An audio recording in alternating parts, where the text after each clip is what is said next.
अरे बेट्यानो, इतक्या लवकर मी काय जात नसतो तुम्हाला सोडून. हा, मला बी अजित पवार म्हणतात. पण गऱ्यांनो, नियतीचा खेळ बघा. खरंच आज माझा हा प्रवास इथंच थांबतोय. मी नेहमी म्हणायचो राजकारण आपल्या जागी आहे, पण काम महत्वाचं. लोकांनी मला कामाचा माणूस म्हटलं, तीच माझ्या आयुष्याची सर्वात मोठी कमाई होती.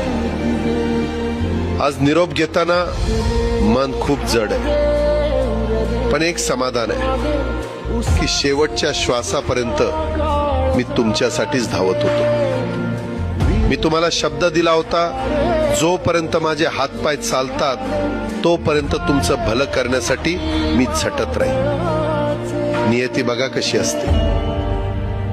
आज माझ्या हक्काच्या बारामतीच्या मातीत तुमच्या सेवेसाठी येत असतानाच माझे हातपाय कायमचे विसावले. पण मला अभिमान वाटतोय की मी रिकाम्या हाताने नाही, तर तुमच्या कामाची फाईल छातीशी धरूनच या जगाचा निरोप घेतोय. शेवटच्या क्षणीही माझ्या डोळ्यासमोर फक्त तुमचा चेहरा होता. माझा स्वभाव थोडा रोखठोक होता.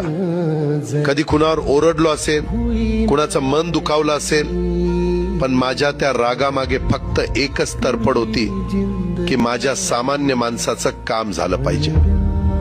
सत्तेसाठी नाही, तर तुमच्या हक्कासाठी मी नेहमीच दादा म्हणून उभा राहिलो.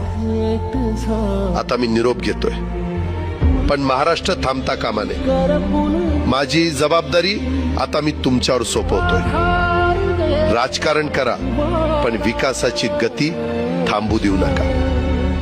जाता जाता माझ्या शैलीत डोळे पुसून शेवटचं सांगतो, आता रडत बसू नका. उठा आणि कामाला लागा. माझा महाराष्ट्र आपल्याला अजून खूप पुढे न्यायचा आहे. तुमचाच कामाचा माणूस अजितदादा पवार.